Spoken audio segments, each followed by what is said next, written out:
Palermo. Here. Rowe. Bagley. Here. Harding. Johnson. Here. Melton. Here. Mr. President. Here. Please stand for the pledge, and I'll provide today's remarks.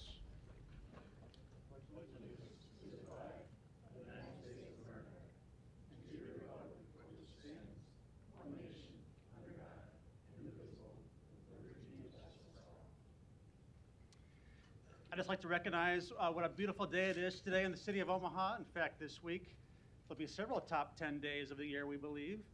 But that is not the case in Florida.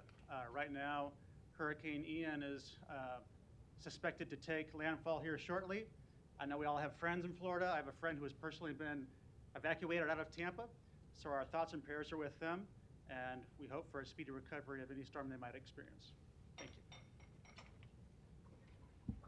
An affidavit of publication is on file for the pre-council and city council meeting, and a current copy of the Open Meeting Act is posted in a white binder on the east wall of legislative chambers. Good afternoon and welcome to the Omaha City Council. We appreciate having you here today to talk about our many items on our agenda. I would encourage you to put your cell phones to vibrate.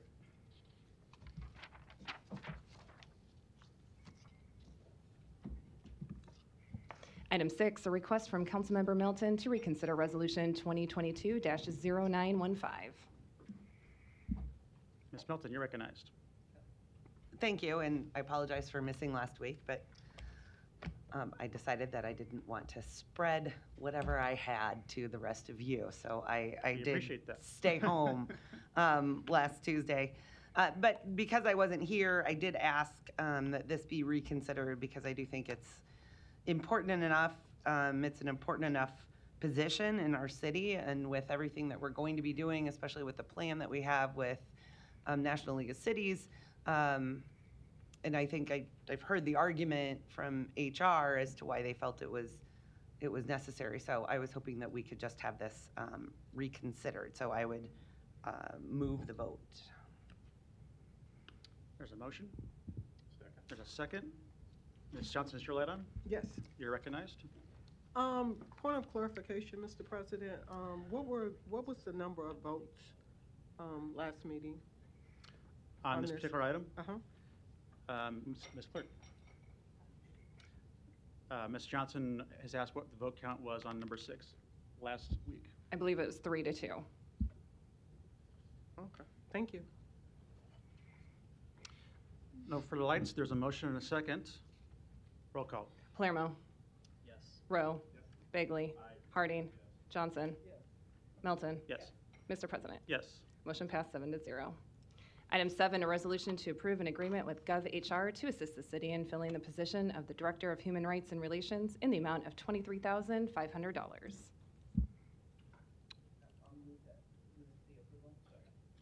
a motion and a second. Is there a light coming on? Thought I saw some hands moving there, maybe not. No lights, there's a motion and a second. Roll call. Palermo. No. Rowe. Yes. Bagley. No. Harding. Yes. Johnson. No. Melton. Yes. Mr. President. Yes. Motion passed 4-3. Item 8, a resolution to approve the City of Omaha 2023 property tax request. The vote on number 8 is today. No further lights, is there a motion? Second. Motion and a second. Roll call. Palermo. Yes. Rowe. Bagley. Yes. Harding. Yes. Johnson. Yes. Melton. Yes. Mr. President. Yes. Item 8 is approved 7-0.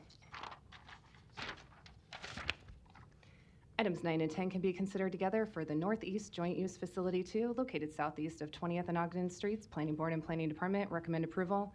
Item 9, a resolution to approve the final plat. Item 10, a resolution to approve a large project special use permit to allow maintenance and service facilities over 10 acres in the GI district for this property.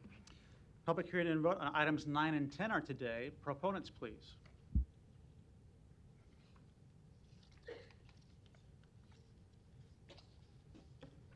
Russell Falconer. I'm with RW Engineering and Surveying, 7525 North 101st Street, Omaha, Nebraska. I am here to represent City of Omaha, here to answer any questions. Thank you. Any other proponents today? Seeing none, any opponents? Public hearing is closed. Second. Motion and a second, roll call. Palermo. Rowe. Bagley. Harding. Johnson. Melton. Mr. President. Yes. Motion passed 7-0. Items 11 through 17 can be considered together for Iron Bluff, located southwest of 204th and F Streets. Planning Board and Planning Department recommend approval. Items 11 through 14, ordinances to rezone this property from AG District to R4 District, R5 District, R7 District, and MU District. Item 15, an ordinance to approve a mixed-use district development agreement. Item 16, a resolution to approve the final plat. Item 17, a resolution to approve the subdivision agreement. Public hearing and vote on items 11 through 17 are today. Proponents, please. Good afternoon, Mr. Council President and council members. Jim Bouger, 10250 Regency Circle, Suite 300, here on behalf of the proponent, 10th Avenue Freeze Out, which is the developer of the Iron Bluff subdivision.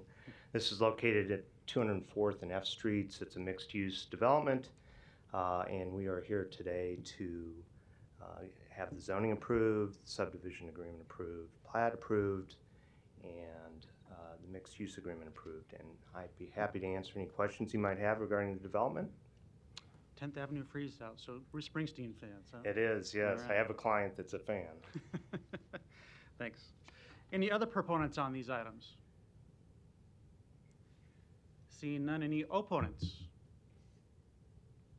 Public hearing's closed. There's a motion and a second. Roll call. Palermo. Rowe. Bagley. Harding. Johnson. Melton. Mr. President. Yes. Motion passed 7-0. Item 18, to consider a Class I liquor license for Kobe Steakhouse of Japan and Sushi Bar located at 16801 Burke Street. Public hearing and vote on number 18 is today. Proponents, please. Aaron Smil, Smith, Pauly, Slusky, and Rogers Law, 3555 Farnham Street, Suite 1000, on behalf of Kaish Management, here to answer any questions. Thank you. Any other proponents today? Seeing none, any opponents? Public hearing's closed. Roll call. Palermo. Rowe. Bagley. Harding. Johnson. Melton. Mr. President. Yes. Item 18 is approved, 7-0. Consent agenda. Any member of the City Council may cause any item placed on the consent agenda to be removed. Items removed from the consent agenda shall be taken up by the City Council immediately following the consent agenda in the order in which they were removed, unless otherwise provided by the City Council Rules of Order. The public hearings on agenda items 19 through 25 were held on September 20th. There's a motion and a second with no further lights. Roll call. Palermo. Rowe. Bagley. Harding. Johnson. Melton. Mr. President. Yes. Motion passed 7-0. There's been a request to remove items 31, 34 through 37, and 39 from the consent agenda today. So first, we'll start with public hearings on agenda items 26 through 30, number 32, number 33, and number 38 today. If you wish to address the City Council regarding these items, please come to the microphone, indicate the agenda item number you wish to address, identify yourself by name, address, and who you represent, and if you are a proponent or an opponent. Seeing none on these items, public hearing is closed. Move the approval of 26 through 30, 32, 33, and 38. Motion and a second. Roll call. Palermo. Rowe. Bagley. Harding. Johnson. Melton. Mr. President. Yes. Motion passed 7-0. Item 31, a resolution to approve the agreement with Ames Industrial Park LLC in the amount of $200,400. The public hearing and vote on number 31 is today. Proponents, please.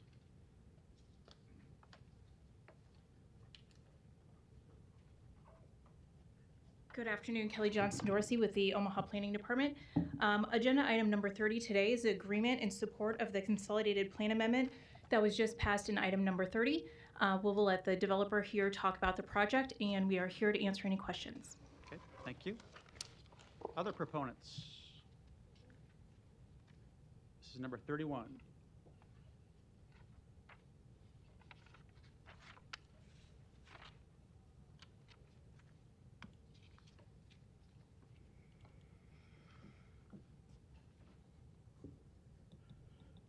My name is Justin Moore with Spencer Management, and we're a proponent of the following project. Thank you. And your address, please? 2821 Caldwell, Omaha, Nebraska 68131. Thanks. And here to answer questions? Yes. All right, thank you. Any other proponents today? Seeing none, any opponents? Public hearing's closed. Ms. Johnson, you're recognized. Thank you, Mr. President. Hi, Joshua. How are you today? I'm doing fine, and you? Good. All right. Hey, I have just a few questions. Yes, ma'am. The first one is, who is Ames Industrial Park? Who are the owners? Ames Industrial Park is basically a developer, and they would basically partner with Spencer Management for the general contracting work. And who's the developer? Ames Industrial Park. Okay. All right. And do you have a site plan for this? Yes, ma'am, I do. Okay. Can we see it on the screen here? Well, it was submitted with our application, all of our plans for the project. I didn't bring it with me, but it was submitted with our CDBG application. Does anyone in the planning department have the site plan that we could see?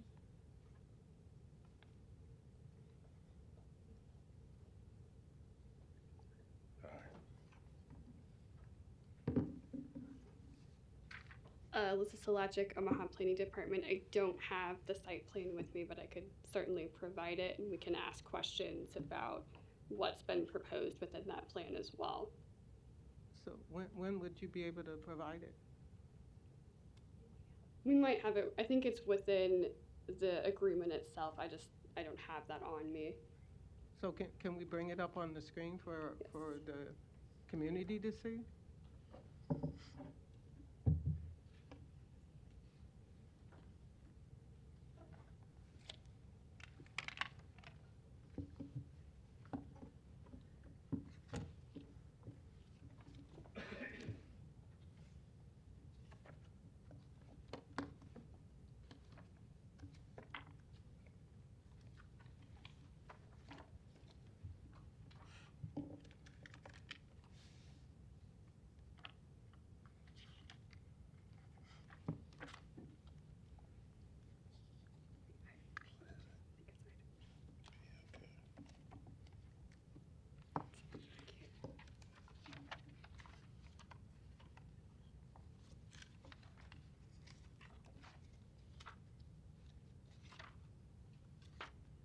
All right, while she's looking for that, Joshua, is there a construction schedule at all?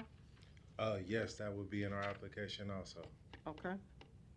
And is there a construction, what's your start date for the construction?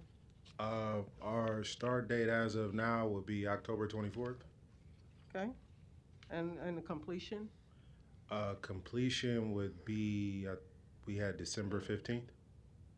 Of this year? Of 22. Yes, Okay. ma'am. Wow. You're going to be working hard. Yeah, we got pretty much everything pretty much lined up, so we're just ready to go. How will you advertise the job openings? Because I noticed that there will be at least 4 job creations. Yes, so the advertisement went out, I think yesterday. We advertised to all Section 3 contractors, WMBE, DBE, basically the same process that we went through with our Phase 1.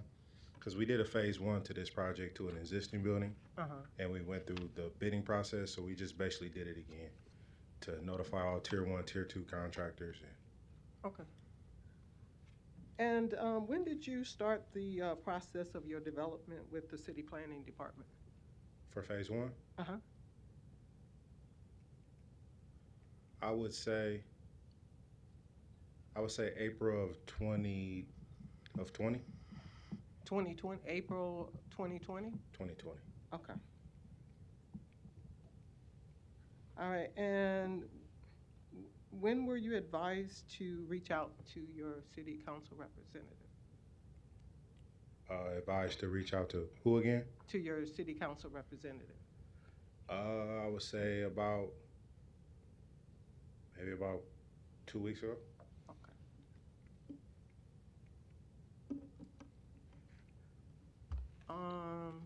This question is for the planning department. refresh, remind me or freshen, give me more information about the process of when you're going through a development process and then you go through the various steps. You were, or at least I was told that the city, the city representative would be notified. At what junction should they be notified? Melissa Sologic, Omaha Planning Department. Couple of items. First, I thought the site plan was in this document. It is not, so it would have been provided with the application, I believe, and so I'll look at the application materials and provide that. I just don't have it available to me at the time, so I apologize for that. So is that normal for you not to provide a site plan? No, a site plan should be, I don't have a copy of it. Well, I got it on my phone. If that, I don't know if that'll help. I can show you a site plan on my You can phone. probably show it there. Let's do that. All right. I guess my question is that normal for city planning not to provide a site plan when one was provided by the developer? It should have been provided. Oh, okay. It was just an oversight, right? Correct. And when should have the city council representative been notified that this development was taking place? Is that? Yeah, if you want to speak to that. So if I can, Dave Fanslaw, City Planning. The TIF plan was approved somewhere towards the end of 2019.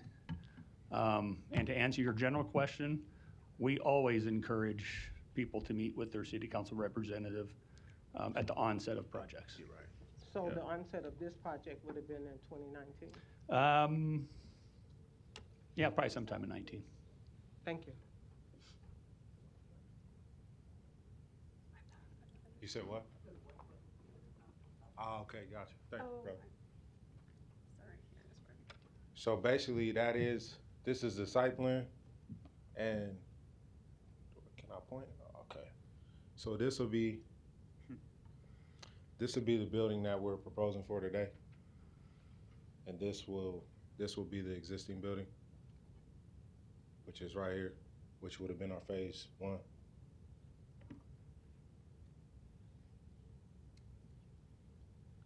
Okay. All right, thank you so Thank much. Joshua and I had an opportunity to meet each other about 2-3 days ago, so without that meeting, I would not have been able to even talk about this development, although the city council staff had received numerous questions in the community about what was going on in the area. But to no avail, we weren't able to get any answers. But me and Joshua talked a couple of days ago. That was very refreshing. And so now I have a pretty good, solid understanding about what's going on with the development. Welcome it, and I'm in full support of this. I move that we go ahead and approve the resolution. Thank you. Thank you. Or the ordinance, I should say. I'll second. Mr. Harding, you're recognized. Just real quickly, Justin, thank you for your investment, and I believe you said this was phase 2. Yes, sir. So your continued investment in the area, appreciate it. Thank you. Thank you. There's a motion and a second. No further lights. Roll call. Palermo. Rowe. Bagley. Harding. Johnson. Melton. Mr. President. Yes. Motion passed 7-0. One public hearing can be held for items 34 through 37, resolutions to approve reappointments to the Public Art Commission and an appointment to the Library Board.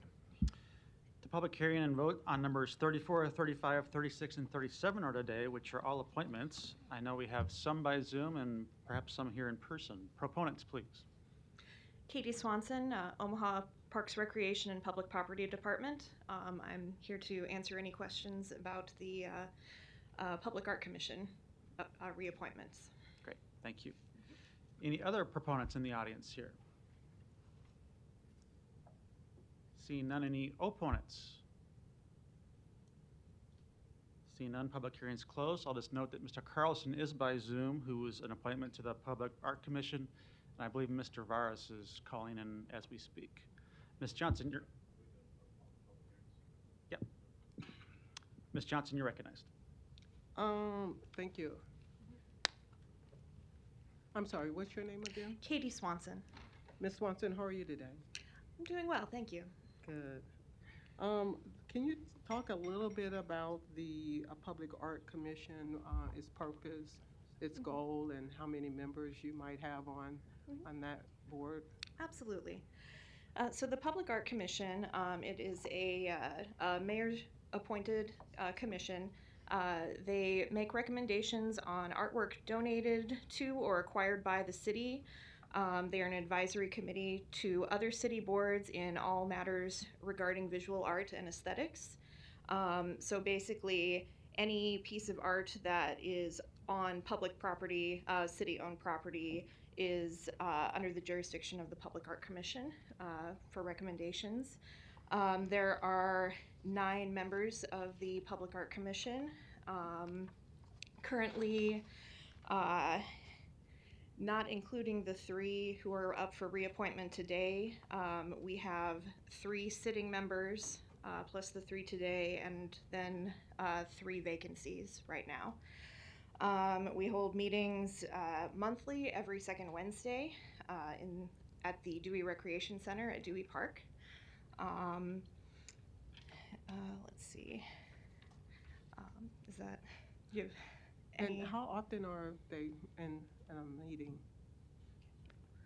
It's every month, second Wednesday of every month. Second Wednesday of each month?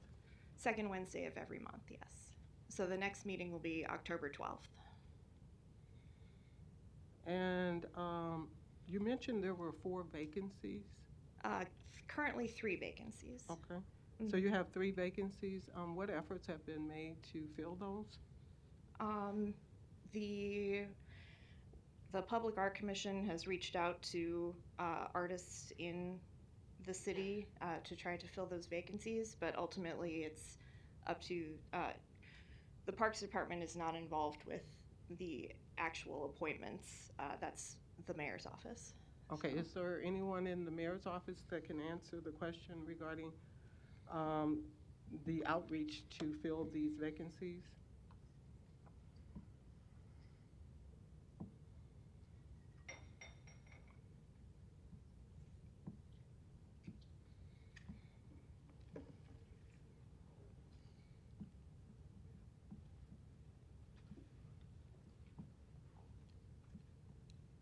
Thank you. Good afternoon, Mr. President. Thomas Warren, Chief of Staff, Mayor's Office, 1819 Farnham. I'm sorry, can you repeat your question? Oh, I was looking to see what outreach has been done to fill these vacancies on this committee. And you're talking about the Public Arts Commission? Yes. Okay. Typically, the positions are always open and available on the website. Anyone who may be interested in pursuing an appointment to any City of Omaha Board or Commission, they can inquire. They can look at the description of the board. They can look at the duties, the roles, and responsibilities. So these are voluntary positions. Typically, it's kind of word of mouth within the arts community in terms of who may be interested in serving on these boards and or commissions, specifically with public art. Those who are artists or enthusiasts may be interested as well. But I can't say that there's an aggressive outreach or recruitment effort for these positions. So if I know somebody that could possibly be interested in that, would I send them your way or go on the website to fill out the application? Sure, either one. You may go to the website. Again, those positions, the descriptions are available, the applications are available. They may contact the mayor's office, Carrie Murphy, who facilitates the appointments to these boards and commissions. Anyone who may be interested can inquire. And what's the turnaround time for a response if they put in an application? It depends. It depends on the commission, the board. It depends on the vacancy, the term, if there's a current vacancy, or typically within 30 days. they will be notified regarding the status of their application. So in this example here, where we're looking for the Public Art Commission, what would be the turnaround time for that response? I believe these were reappointments. I'm saying you have some vacancies, so if someone were to submit an application to be considered, what is the expected turnaround time for them to I follow up? imagine typically about 30 days. Okay. Thank you. I appreciate that. You bet. All right, the next, are we doing one at a time, or? We had a public hearing on all 4 of these items. I might suggest we take one vote on the Public Art Commission and one vote on the library. Okay. And I would also note, we do have Mr. Varus by Zoom now, I think on the phone here, who is the library board appointment, if there's questions for him. And I think, Ms. Palachek, are you in the audience here? Maybe not. Okay, go ahead. For Mr. Vargas, when I looked at, is he on the Zoom call? Yes, I think he's by phone here. We'll try to get him off mute here in a minute if you have questions for him. Yeah, when I looked at his application or the document here, let's see here.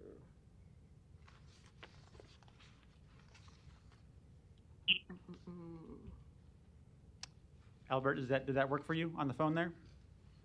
Yes, it took me a second just to get in, and I couldn't hear if there was a question. Great, thanks for being with us. Just your name and address, please. My full name is Alberto Varas. My address is 5017 North 126th Street, 68164. Great, thanks. Ms. Johnson. Okay, thank you. Mr. Vargas, how are you today? I'm doing fantastic. How are you? Good. Please forgive me for not being able to be there in person. I had another appointment leading up to currently. I'm trying to do 2 things at once, so I'm glad I'm able to join by phone. Thanks for making that an option. Well, I'm definitely glad that you are very much interested in this appointment to the library board. Tell me a little bit about your experience with the library. Yeah, from my experience with the library ranges from taking my kids and checking out books and doing my best to turn them in on time.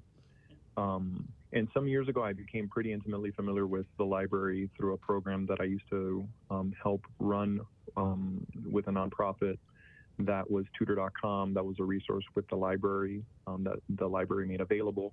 And at that time is when I really became familiar with the library, not only what it offers internally inside the brick and mortar, but also the extension into households through some of the different resources that are available through the library that you can access through the library card. And are you guilty, like many of us, in terms of being late on returning your books? We do our best, and both my kids enjoy reading, and sometimes they do hold on to the books a little bit longer than I would like, but the library seems to always be very, very kind.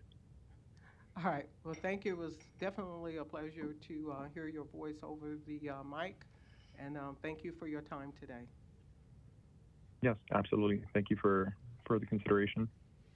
All right, and if we could move on to Christian Williams. Which item are you referring to? I'm looking at this document in my hand.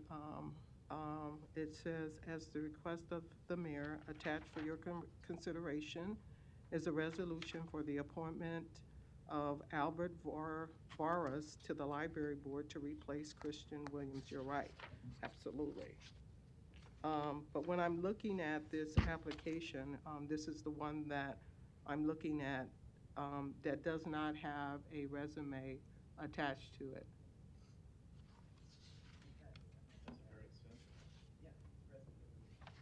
Well, when I printed off the document here, so help me out with looking at the resume here. Number 37 you're referring to? Let's see here.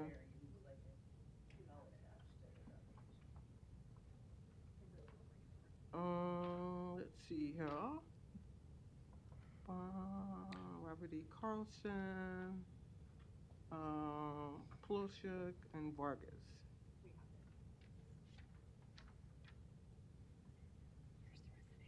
Oh, okay.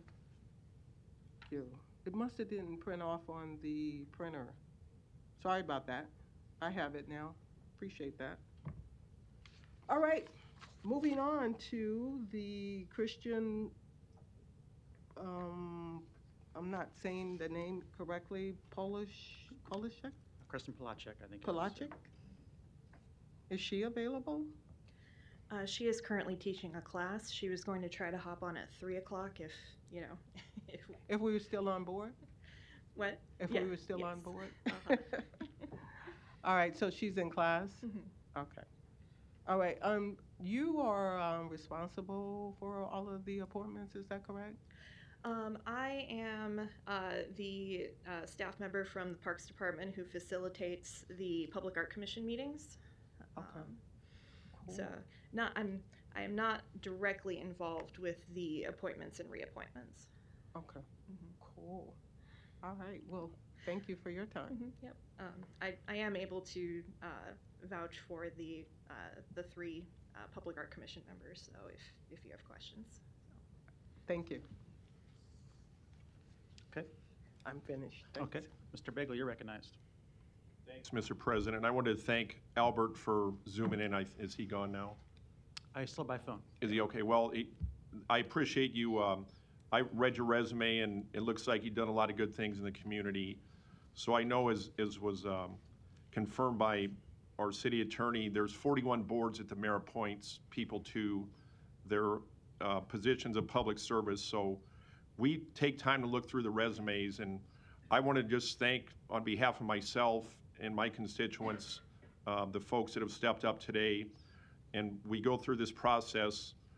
It's about public service, and that's what the people here are doing today. So Albert and the rest of the folks on our agenda, I appreciate you stepping up. And if we had questions, we had asked them, but with Albert today, Alberto, I beg your pardon, I appreciate you taking the time to zoom in today, and I wish you nothing but the best serving our community and the city. Thank you. Thank you. Mr. Palermo, you're recognized. Thank you, Mr. President. Mr. Varas, are you there? Oh, Barry. We'll get him off. Get you off mute here again. Yeah, there's no G in there. He's on the phone now. Well, that's all right. You can stay on mute. There was somebody here to vouch for the reappointments, and certainly, okay. I'm unmuted. Okay, great. I didn't want you to say later on I didn't say this, so I'm glad you recognized. There was somebody here to vouch for the reappointments of 34, 35, 36, and I'm just here to say that as far as 37 goes, Mr. Varas, that I can certainly speak for you with your work in the community. To me, seeing on the agenda, especially today, with the appointment that you're going to step into for the library board, I don't have to tell you all the news media coverage that has certainly come along with the library board as late. But I know you're definitely willing and able to step up and into this role. I wish you the best of luck, and I'm really happy that you took on this appointment. So I will definitely vouch for you and wish you well. Thank you. Thank you. Ms. Melton, you're recognized. I see that. Thank you, Mr. Varas. I see that Mr. Carlson, Robert Carlson, is on Zoom, and I just wanted to also thank him since I know Alberto was on the phone, but Mr. Carlson, thank you for your service to the Arts Commission, and I appreciate you taking the time to zoom in as well. It doesn't appear that we had any questions for you, but I wanted to recognize that you took the time to zoom in. So thank you very much. And if there's no other lights, can we move to approve 34 through 36, because those are the art commissions? Sure. Second. All right. Motion and a second. Roll call. Palermo. Yes. Rowe. Bagley. Harding. Johnson. Melton. Mr. President. Yes. Motion passed 7-0. And is there a motion on number 37? Motion and a second, roll call. Palermo. Rowe. Bagley. Harding. Johnson. Melton. Mr. President. Yes. Motion passed 7-0. Item 39, a resolution to approve the amendment to the agreement with the U.S. Department of Housing and Urban Development in the amount of $182,100. Public hearing and vote on number 39 is today. Proponents, please. Good afternoon. Gerald Kuhn, Human Rights and Relations Department, City of Omaha. Thank you. Any other proponents today? Seeing none, any opponents? Public hearing is closed. Mr. Harding, you're recognized. Sorry. Could you explain, just for the public, how the reimbursement process works and why this would be on their agenda? Yes. So the Human Rights and Relations Department, investigative division, we investigate all allegations of discrimination as it pertains to public accommodation, which is through the City of Omaha, housing, which is through HUD, and EEOC, which is through the EEOC. HUD reimburses us for the cases that we investigate. This is just a routine contract update for the investigations that the cases that we will investigate in 2022, 2023. Okay. I just want to make sure that was clear. All right. Thank you. No problem. Appreciate it. Thank you. Any other questions? Thank you. Ms. Johnson, you're recognized. Thank you, Mr. President. How are you today? Good. Can you tell me about the number of opportunities that you are able to provide training sessions and things like that throughout the community? As it pertains to housing and housing complaints. So when we investigate a housing complaint, we tend to put training at the end of in all conciliations as it pertains to the cases that we investigate. So it really is case specific, and we have quarterly trainings for those landlords or homeowners that have to go through this training, go through the process. So it's a case-by-case basis? Yes. So at the end of each case, you provide training to whomever you're, Yes, it will be put into, if there's a cause finding, then we will recommend training for that case, for that landlord. Yes. So are we doing pretty good on? Oh, yeah, absolutely. We investigate usually around 36 to 40 cases a year. And then we provide quarterly training for those landlords. Okay, and are there other training other than in housing where you provide, you have other cases outside of housing, is that correct? Yes, through the EEOC, through employment, we will go out and train employers about just employment rights, employee rights, for sexual harassment and things of that nature for those employers. And about how many did you do last year or this year? We did about, in 2022 thus far, we have done about, I'd say 8 trainings in the community. Yes. So has there been any successful cases that were won, or, what's the turnout rate? Of those cases, I don't have those numbers in front of me of how many cases went cause and we found cause discrimination versus non-cause, but there have been some. And the majority of our cases are no cause, so no cause finding, which means that we did not find any that discrimination took place. So as a whole, the City of Omaha is doing pretty good in terms of having an even playing field in terms of housing and other components where there may be some discrimination, possible discrimination? Yes, and on a biannual basis, I will seek out the partnership of Fair Housing Nebraska and Iowa Fair Housing Services, and we will audit the City of Omaha landlords to see if discrimination is taking place. Okay. All right. Thank you. Thank you. Thank you. No further lights. Is there a motion? Motion and a second. Roll call. Palermo. Rowe. Bagley. Harding. Johnson. Melton.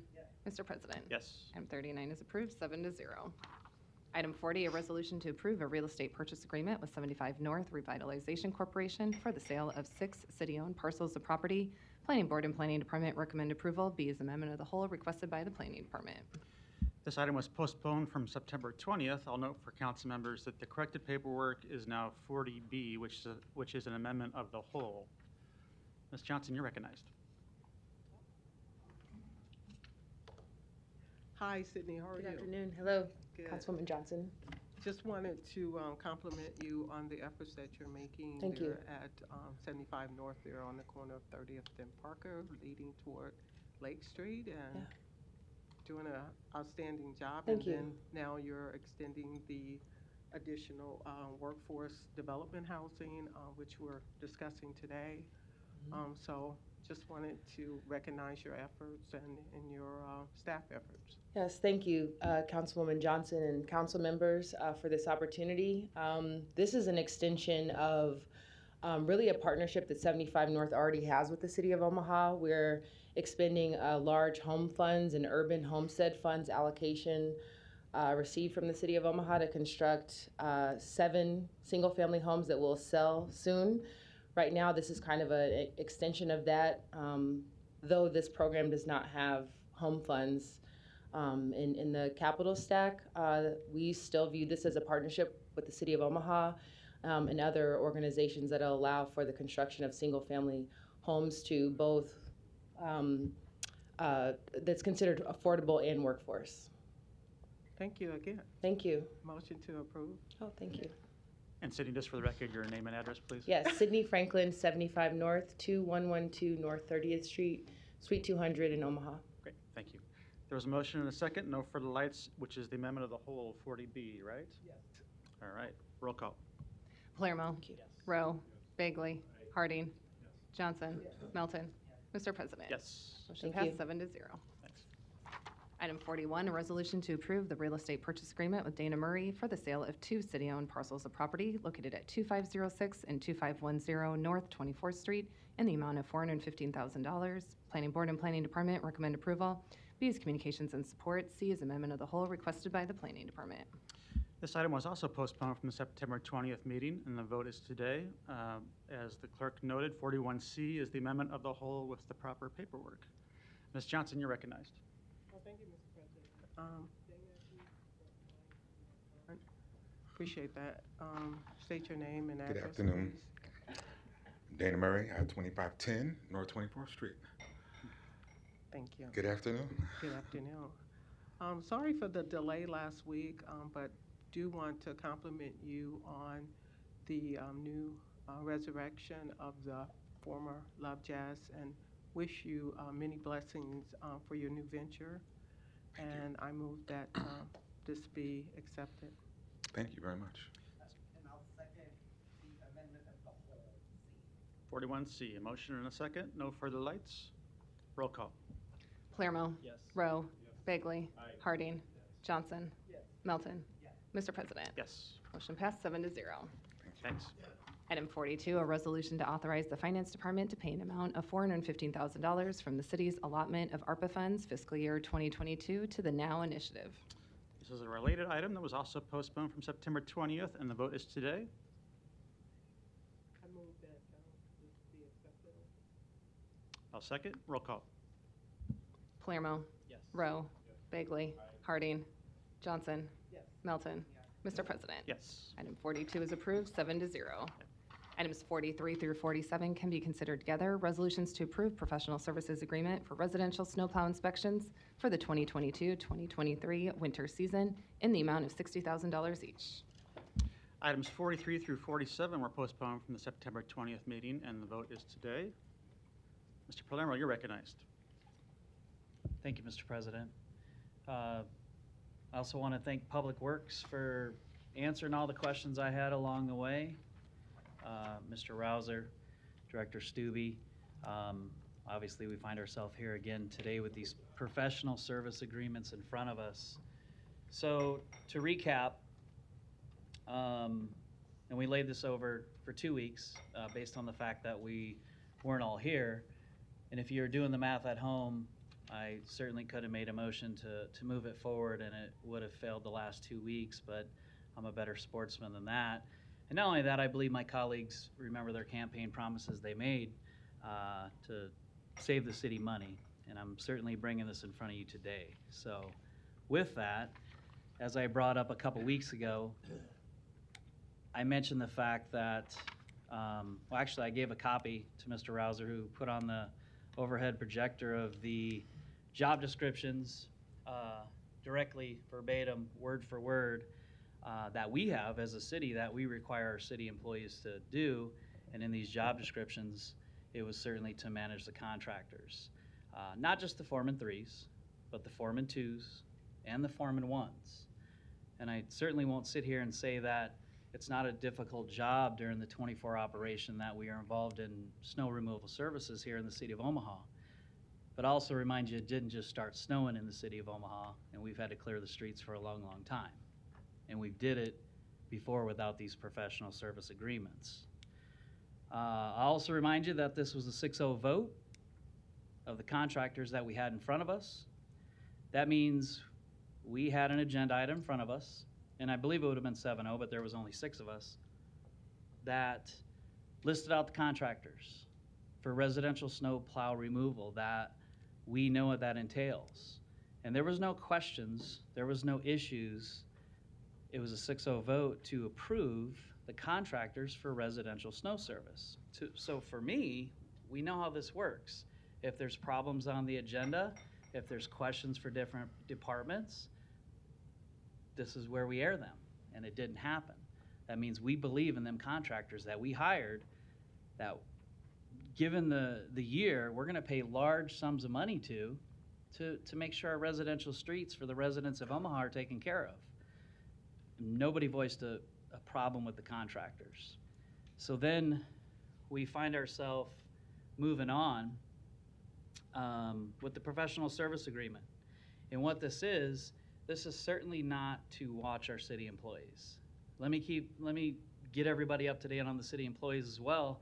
Our HR worked very, very hard to fill the spots we've been lacking for years within the street department, specifically AEO1s, which is Automotive Equipment Operator 1, which is kind of the entry level for the city of Omaha.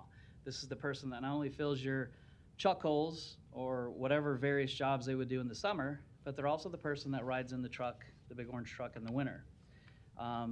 These spots have now been filled, and that hasn't happened for a long time. But besides AEO1s, you have AEO2s, you have MR2s, which is maintenance repair, and you have the AEO3s. And if you're really busy, because again, I know the 24 operation of snow removal is a lot, you can also call in the Parks Department. You could call in the Sewer Department. You could call in the Traffic Department.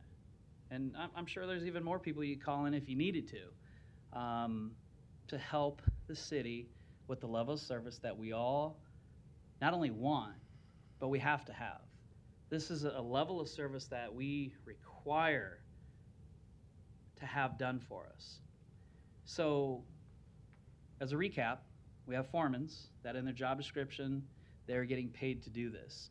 A few years back, they actually got a increase in their wages. It was pretty significant on the amount they received, and we were told that it was for the extra job duties that would be assigned to them. So, and not to mention, the foremans, as we know, don't have the voids within them ranks or openings that these other positions have, which means it's probably a pretty desirable job with a decent paycheck. These are the people, these foremans, that not only can manage the AO1s, 2s, MR2s, and 3s, they can also manage the contractors. And you know why? Because we talk about how we've advanced in this world with all the latest and greatest equipment, and every one of these contractors are required to have GPS in their truck. So it makes it even easier. They don't need to leave their office to grab a route sheet and drive over this certain area and spend 10 or 15 minutes trying to find them. They know exactly where they are.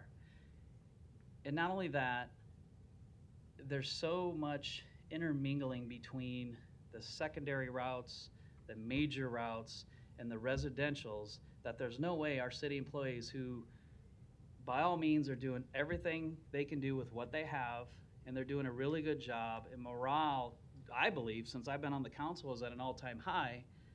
The best they can do to help out, that if they make a turn at an intersection or have to turn out on a residential area, that if they see a problem, they can help out very easily.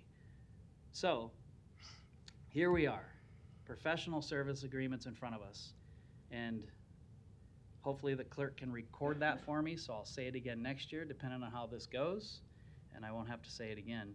But so what I did, because we've had time, I did have a chance to call every single contractor that was awarded a residential. Well, I will say I talked to almost all of them. Some I did have to leave messages with. A couple I even talked to late today, and I asked them. I said, hey, you know, congrats on getting this residential snowplow contract. Don't feel bad, but I hope we don't need you, because keep in mind, we only call them out when it hits a certain level of inches of snow that we need them. And we know last year we didn't need them very much. And I said, off the record, I'm going to ask you a question, because we have something on our agenda item that has to do with these agreements, and it has to do with somebody watching the work you're doing. So what do you know about these inspectors that we're going to vote on today? And I quickly jotted down some of the responses, and they were fair. I thought they were fair. One was, I didn't know we had inspectors watching over us. So we have contractors in the area that are plowing snow, not only for the residents, but for us, for the city, because we're paying the bill. And they didn't know there was inspectors out there. Another one said, I don't need an intern teaching me how to plow. Another one said, I think the contractors do a good job, but it depends on what contractor we get, because I believe different contractors do not get equal treatment, which we know there's different contractors. Contractors have certain areas they're required to plow.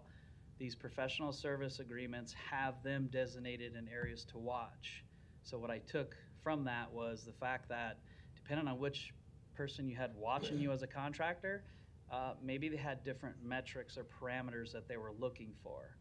And I found that disturbing, because if we're holding our contractors at a certain level of service that we demand, and we're paying this professional service agreement for people to watch them, we'd certainly want it marked the same, and it doesn't appear it is. One said, I really hate plowing. How do I get this job? Well, I don't know. I guess I can figure out how to get him in touch with the bid for the professional service agreement. Another one said, I've been plowing 40 years. I don't need anybody expecting my work. Another one said, I think they were good. Numerous contractors said, the only people I ever see out there are city employees. And if it were my business, why wouldn't I have a city employee out here not only helping, but watching me? And this is the problem I have. It just didn't start snowing. We have been dealing with snow since the beginning of this city. And I know the lane miles have increased. Employees are different. I know responsibilities are different. I know Public Works used to do residential areas. I know because Director Stubbe will remind me, residents want their snow removed now.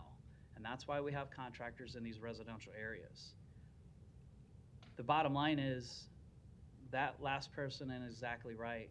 We're paying city employees to work the 12-hour shift. And sometimes, if you don't know, they work 2-3 weeks in a row until the streets are clear. And you know what they do after they clear your street? The main drags and them secondaries, which would be kind of high traffic, churches, schools, you know what they do after that? They go back into the residential areas. And with the freeze thaw we have, it is highly unlikely that they're not going to have to drop their plow and help out anyway. And I don't know that the inspectors, other than calling the contractor back out, can provide this level of service. And I keep saying level of service because this is not Vinnie Palermo saying, we don't care about your roads, and if you don't approve this today, complaints are going to go way up, and snow service is going to be terrible in the city. That is exactly not true. Whether we approve this today, I will guarantee you, and no elected official ever makes a guarantee, I will guarantee you we'll have complaints. But if we don't approve this today, I will guarantee you we have complaints. So the reason I'm against these professional service agreements are mainly is because it's not going to solve the problem of complaints. There is no way around it unless it does not snow. And then it doesn't matter. But we know on the 4-year rolling average, we got a 5-year, but I like to take out last year because that didn't count as much. But on the 4-year rolling average, we've spent $193,000. Is it a lot? I don't know. Sure, add it up every year because I don't see this going away. And I'm certainly not going to stop talking about it.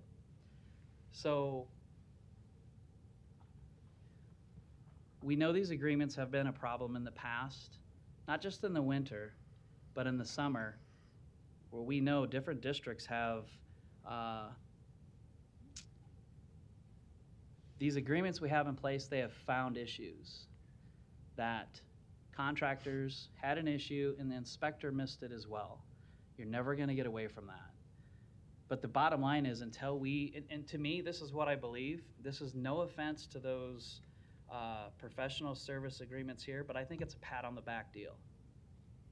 I think it's a way to keep certain employees in their position in the summer for these agreements that we approve, and in the winter for these agreements that we approve.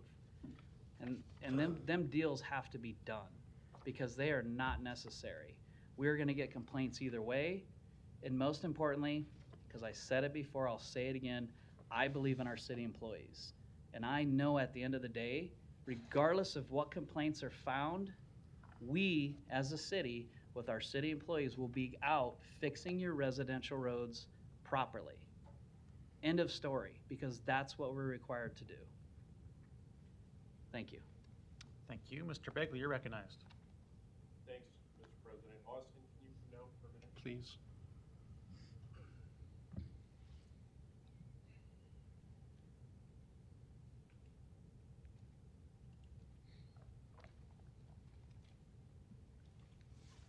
Austin Rouser, Public Works.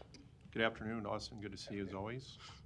The 5 inspectors before us here today, well, let me back up. The contractors we have going in the residential neighborhoods, as was mentioned earlier by Councilman Palermo, there's GPS in those contractors' vehicles, correct? That's correct. Okay. Do these 5 inspectors have GPS in their vehicles? I believe some do. I don't know that they all do. Okay, and the contractors that we have that go in that do city personnel track where they're working and plowing and removing snow?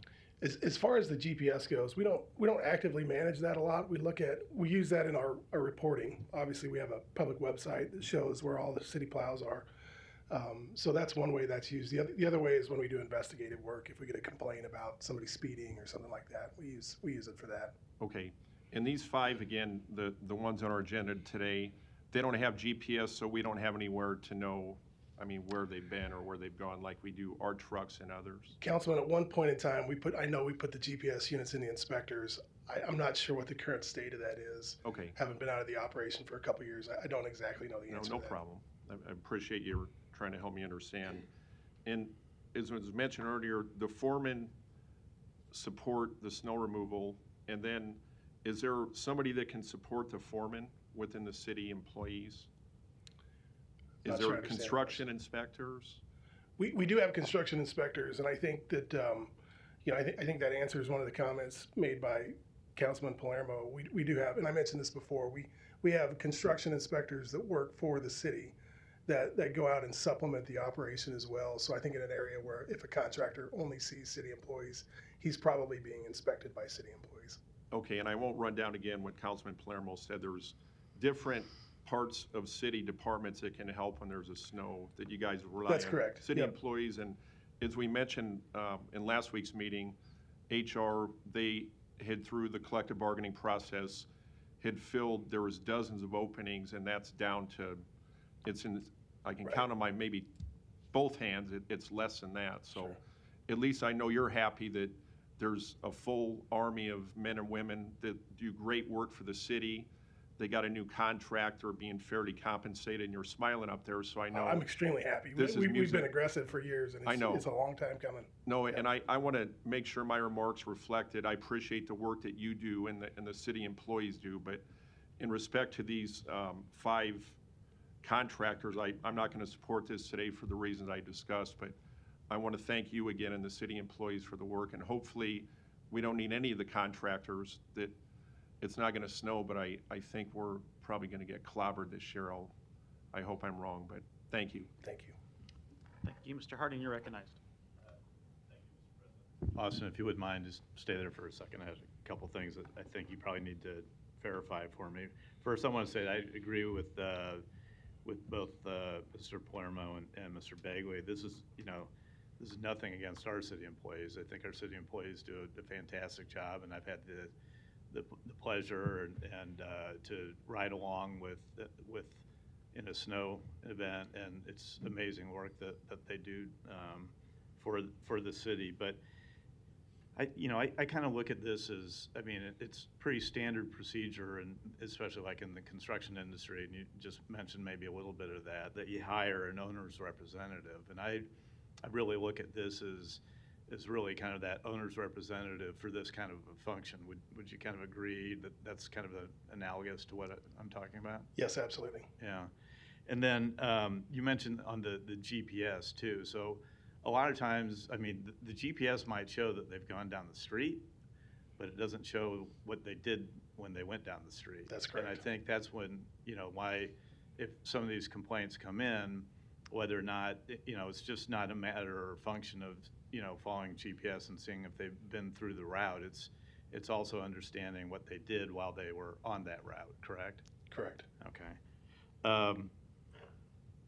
And then again, it was touched on. One of the reasons we even have the residential contractors is really to provide that level of service of getting into the neighborhoods, because that's not the priority for the city on the snow removal. It's to get the main arterials open and all those secondary arterials, and then they would, in the past, then they would get into the neighborhood. So by hiring these contractors, getting them into the neighborhoods to get a level of service of initial service done.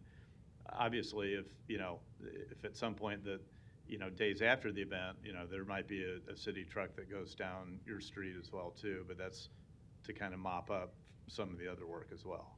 It's really to spread, to get some material down to help with melting, because when the city trucks come in after the fact, one of the huge complaints that we get is, I've shoveled my driveway out 3 times, and now you've come back 3 days later and plowed it closed again.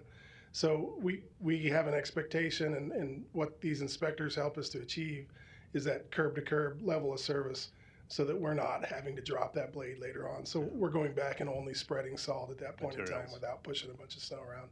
Okay, thanks for that clarification. Thank you. Ms. Melton, you're recognized. And I know we have 1, 2, 3, 4, 5. It looks like 5 different contractors. So are they assigned different quadrants of the city? They're typically matched up with contractors. So one firm, depending on size, they might have 1 contractor, or they might have 2 contractors that they watch. They typically, which is spread out toward regionally. And how many people, how many employees would you need to hire to do this job if we didn't have the contractors? We get about 25 people per shift that come in on these professional service agreements. So if you double that to 2 shifts, it's 50 people roughly that come in. So it's 25 people per shift? Correct. And typically 2 shifts, so that 50 people? Correct. And if you were to hire, you'd have to hire 50 additional people, but you only need them for just during snow removal times. Correct. So that would cost us, I mean, if you hired 50 people, would you say the average cost with benefits and everything else for somebody, I mean, you're looking at $100,000 a person? Right, correct. Okay. So we're saving quite a bit of money by using contractors and only paying them when it snows. In my opinion, yes. Because that's what I'm looking at, is the bottom line is we're saving money by only using people when we need them and only paying them when they actually have to do the work. Because last year, what did you say we spent last year? Just less than $50,000. Less than $50,000. But if you don't know what the snow is going to be, you'd have to hire a whole bunch of people, and then we may not even get any snow. So, and you have to pay those people no matter what once they're hired onto the city. So I think that we get more bang for our buck by doing it this way, and we can also save a bunch of money when we don't have a lot of snow. So I think I look at this and see that this saves the city quite a bit of money by using these contractors just when we need them. So thank you very much. Thank you. Thank you, Mr. Palermo. Thank you, Mr. President. Well, Mr. Rouser, as you know, I wasn't going to call you down, but since you're here, we definitely need some clarification, because I think we've got away from what we actually have in front of us. And now the last spin I heard was hiring 50 people when it's apples to oranges. We're not hiring 50 people to operate a snow truck that we have to give wages and benefits to, that are actually going to have a snow plow. What we have in front of us is a professional service agreement. So again, you can say that because of this we're saving money, but the truth is we're wasting money because they are not needed, is the point. We don't need to hire 50 people to watch the contractors that was approved 6-0. And I'm getting to the question. Thanks for hanging with me. That is not the spin. That has nothing to do with what's going on here. We do not have to hire 50 people. We have already approved contractors that were vetted through the Public Works Department to take care of this bid that we approved with no questions asked, meaning we believe they can do the job. So that is not what's going on here about hiring 50 people. As a matter of fact, it's just the opposite. We have filled 50 positions within the Public Works Department that were budgeted for, that should have been filled all along, that can operate a truck, that do have a plow and a sander with them. Because at the end of the day, as I've said this before, I'm the only one in here that's actually drove a plow truck. So I know when your street actually gets to the quality and level of service you want, it's from that city employee. It's not from the contractor.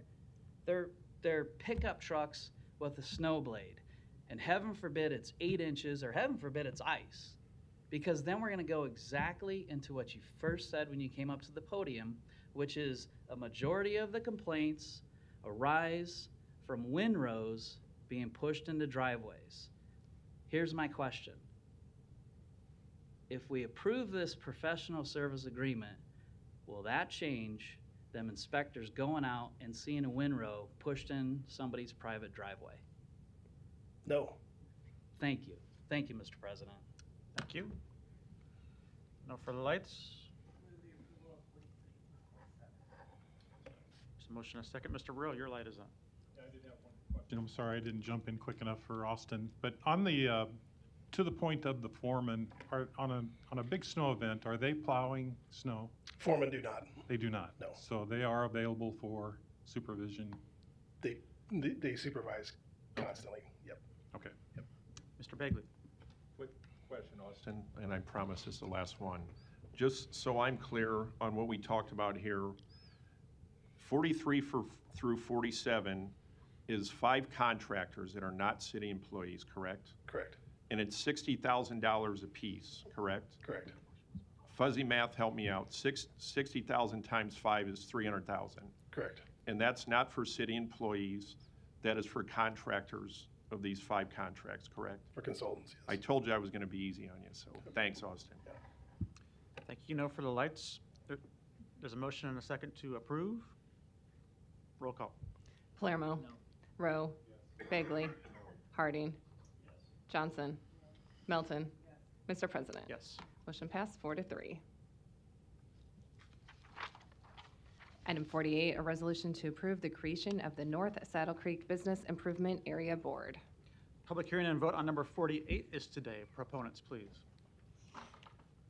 Hi there, Josh Hannum, 1410 North Saddle Creek. I'm here to hopefully you guys approve this resolution to create a board to explore opportunity to bring in a BID district for North Saddle Creek.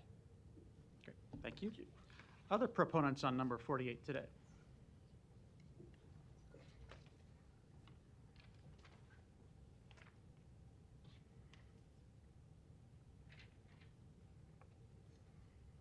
Hi, Eric Jansek, Jansek Florist on 49th and Charles.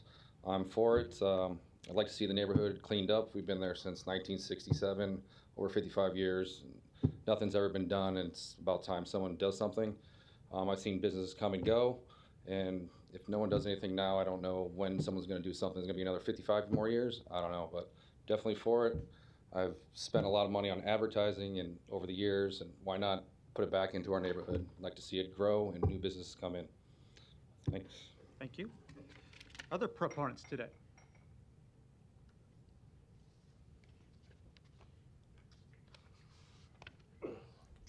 Hi, I'm Steve Pham, PKP Screen Printing on 1415 North Saddle Creek, and I am also for it too, just the reasons he gave, and yep, I think it'll bring a lot to the neighborhood, the block, and yep, I think it's going to be a good thing. So, Thank you.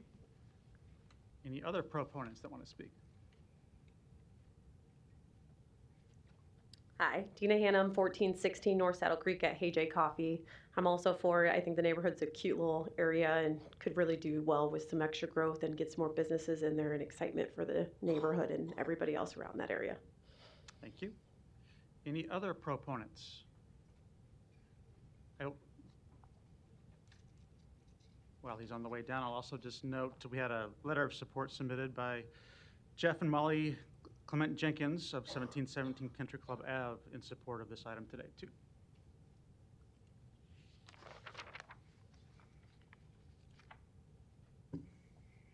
I'm Don Janisak. I do own the florist that my son was just up here with. I've been in that area for many years and seen some improvements, but definitely not enough. I would like to do something with our florist, but I'm not spending any amount of money to build that place unless we start doing something to the area.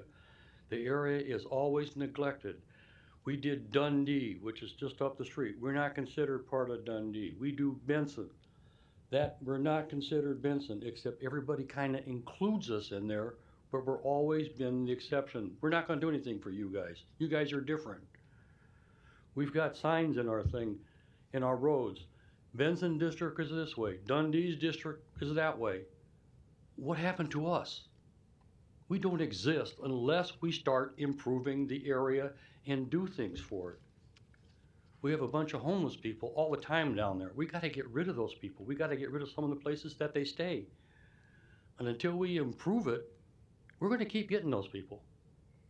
We have to do something for the area and also for the businesses to prosper even better than when we are. Some of them aren't doing so well, but still, we got to get something up in that area done. Thank you. Thank you. Other proponents today? Seeing none, any opponents?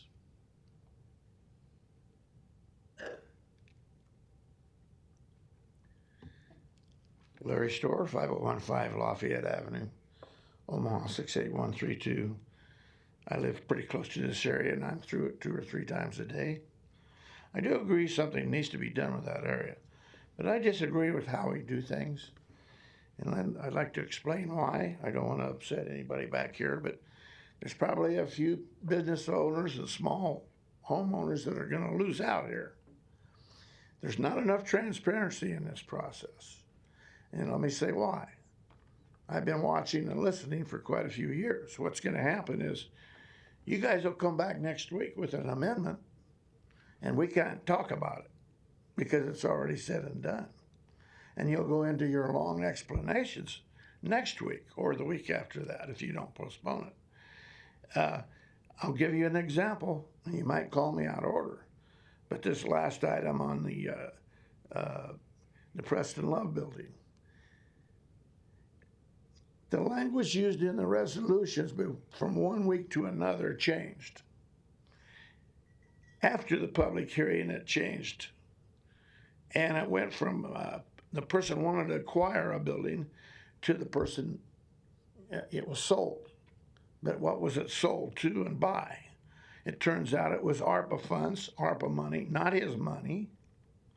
This building was probably a city building. I don't know if Preston Love Jr. had any interest in it or not. But obviously, he did not buy this building. So Larry, You gave the building to him with number 48. ARPA funds.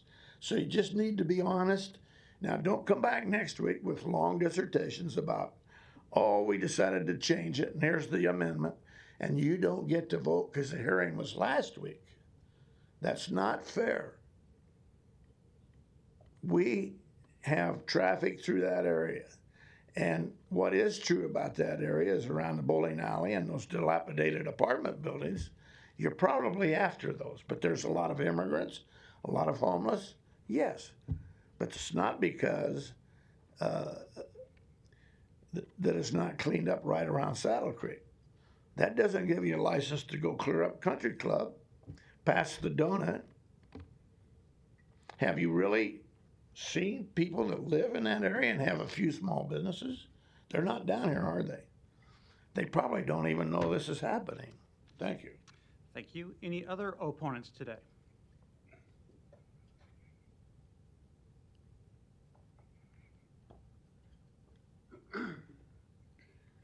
I'm Tim Peffer. I live at 1633 Country Club Avenue. I own Sergeant Peffer's Italian, and I've owned it for about 35 years now. And the gentleman that spoke, and Don, it's a terribly dilapidated neighborhood. You go walk into Sergeant Peffer's, which is it's average fast food place. You look across the street, you see coiled wire on fences around the antique place, which was put up by the original owner of the car washes, but he's not here today. They put up this looks like Gitmo. You have a laundromat that's not open, I don't believe, or it's always people are either excrementing in there or whatever. You have the apartments that are terrible up the street. You know they are. And you've heard, this isn't the first time you've heard about them. This goes clear back when Suttle was mayor. The amount of immigrants and stuff that are put into these apartments and the amount of people, it's just terrible. You've got to be able to do something with that. I don't know that I'm either for or against this proposition. I had surgery on my foot, and I was unable for 6 months to get around, so I wasn't able to make the first meeting. I need more explanation, and I need more maps. If the city's just going to come in and put up a little sign that says Metcalf Park area, we already have one of those, and put some plants in the area, we don't, and then increase taxes. We don't want that. The business can do that themselves. I guess I just need to see more in detail what's going to happen. Thank you. Thank you. Any other opponents today? Seeing none, I'm going to close public hearing. I see there is a light on, but I will address this initially first, if that's all right, as this is my district. And I worked on this project with the property owners here today. I appreciate all the comments that were just made, and I agree with all of them. This area has so much potential and so much character to it as a neighborhood business district. Has some successful, definitely higher than average businesses, including Sergeant Peffer's and the Homie and Janice Six Florist and so many staples to the neighborhood, but always could just benefit from additional public infrastructure investment. And I've always thought that in my time on the council, much like we did with Dundee and Benson, as Mr. Janicek noted, that just a little bit more public investment in this area can make a huge difference for the success of this business district, the businesses themselves, and of course the surrounding neighborhood. So that's what we're here to talk about today in number 48. Mr. Indemash and I had an informational meeting with property owners about the BID process and what that would entail. And what it does entail is just this first step today that would indicate interest in creating a business improvement district. and allows the mayor then to proceed with appointing a board from property owners within the district to then create a very detailed plan that would be discussed by the property owners themselves, formed by the property owners themselves, and hopefully generate some good consensus on however it is you want to design your program of work to include the assessment formula, the budget, what items you think are important, and how you want to spend that money to benefit the area.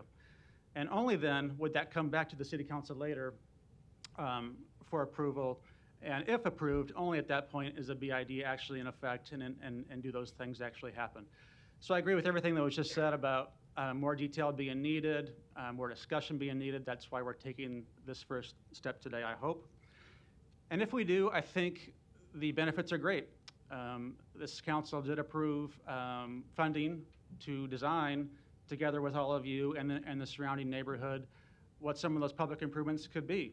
And we would do that in public meetings in 2023 and have that designed quite specifically.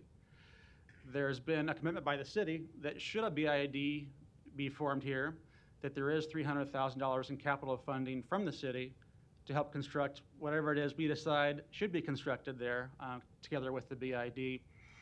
And I believe strongly philanthropy is ready to participate in that as well, just like they did in projects in Dundee and Benson, but also only if there's a BID there to participate and to help maintain that over time. And then lastly, I think a huge opportunity for all business improvement districts in the city that have census tracts on the eastern part of the city is $1 million in grant funding that'll be available to BIDs for projects of their choosing in a competitive grant format to the city to complement all the things we're talking about getting done here today. And should this be in formation by the end of the year, it's certainly eligible for those funds too. So I see nothing but upside to take this first step here today and hopefully take advantage of all those things that I think really could benefit the area and the business district itself. Saying that, I see Mr. Harding's light is on. You're recognized. Mr. President. I too wanted to talk a little bit about this being the first step in the process, but also seeing that if it's eventually decided to go forward, the possible potential that could the ownership or the owners and the neighborhood could benefit from is pointed out. Benson's got a BID, Dundee. We're forming one, I believe, in other districts as well too, and I've got one out in Elkhorn. And seeing the benefit of those, I think is really help establish and kind of shore up those neighborhoods and accomplish some of the goals that were stated here today. One just kind of quick comment. Looks like Tim left the room, but I wanted to disagree with one thing he said when he did say that Sergeant Pepper's is not your average fast food restaurant, and I would wholeheartedly disagree with that. It's one of the best places in Omaha, and I'm sorry he's not here to hear that. In particular, the chicken salad. No further lights. Is there a motion? Motion and a second. Roll call. Palermo. Yes. Rowe. Bagley. Harding. Johnson. Melton. Mr. President. Yes. Item 48 is approved 7-0. Item 49, a resolution to approve an amendment to the agreement with Cox Contracting Company in the amount of $392,897.20 for additional demolition services for the main library. Public hearing and vote on number 49 is today. First, we'll hear from proponents, and I'll note that Laura Marlane is by Zoom for questions if needed. Jacqueline Morrison, Mayor's Office. I am here for any questions you may have. Thank you. Any other proponents that want to speak today? Seeing none, any opponents?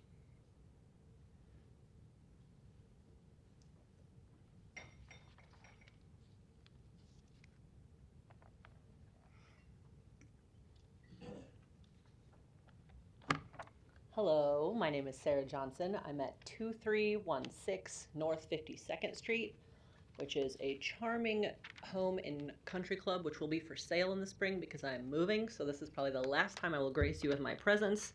We're moving to a place that actually lines up better with our values. Anyway, so I understand today, number 49 is a resolution to increase the demolition budget To me, this is more of an item that kind of alludes to the public trust or the lack thereof in a lot of these processes. No one's here anymore to speak about this stuff because we've all become pretty disillusioned with a lot of these processes. I'm noticing this is a resolution similar to a resolution last week about a bike lane that passed 6-0 and still was brushed away by the mayor. It's really becoming insulting to residents just trying to live here. Anyway, we'll stick to the library stuff. I do want to show one concern that I don't think has been brought up when it comes to the library demolition, and that is something I think is specifically important to point out, since we've recently heard from the mayor that she's 100% dedicated to other ways of getting around town.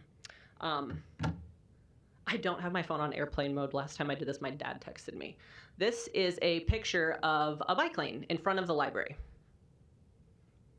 This is about the library demolition budget, because I don't see anything about detours for bike infrastructure. And if we care about people trying to get around this city, around all of these amazing construction projects that, you know, arguably a lot of the city doesn't even want to see, the least you could do was budget in for folks just trying to get from A to B in the meantime.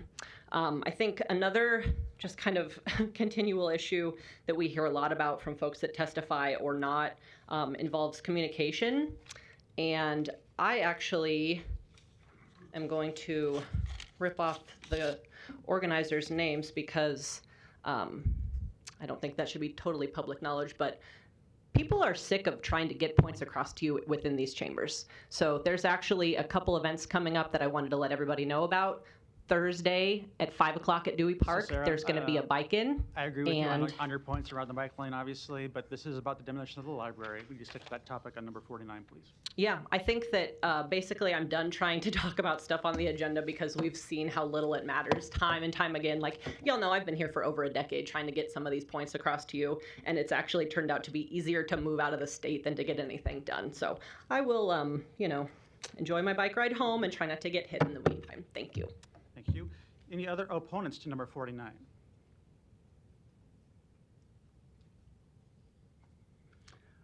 Hello, my name is Dewan Lamont Hayes, 1707 Park Avenue. I actually thought about coming as a proponent today because I thought it maybe would be interesting, but then I realized that looking at this, why do we have an RFP process? As far as I'm aware, a request for proposals is put out to different companies to be able to submit. Typically, we go with the lowest bid. So when Cox Contracting was selected, they were selected as the lowest bidder, about $600,000, approximately roughly $700,000 total. Yet now the mayor's coming back with an additional $392, almost $400,000. That then puts the bid above the highest bidder.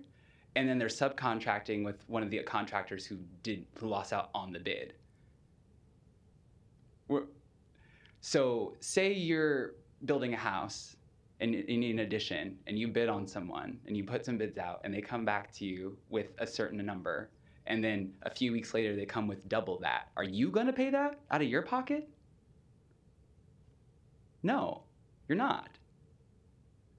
So here we are now taking money, and then there was an amendment made just last night because originally this $392,000 was supposed to come from the general fund, and now it's coming specifically from the Library Facilities Capital Fund, which I was just at Willa Cather yesterday, and I've been to several of our other smaller libraries in town who desperately need attention. So now you're saying that we're going to take $392,000 from our Library Capital Fund to go to a demolition of a library that the people did not ask for?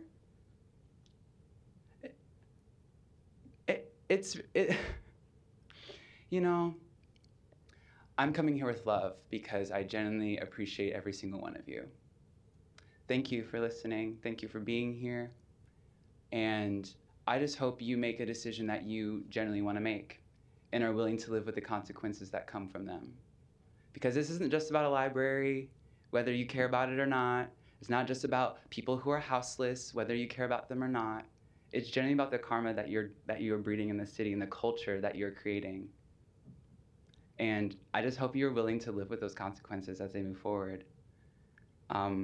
You know, all of this money that we're spending on the demolition of a building that the city did own and that we gave away, we could have actually put into improving it and making it a place for everyone.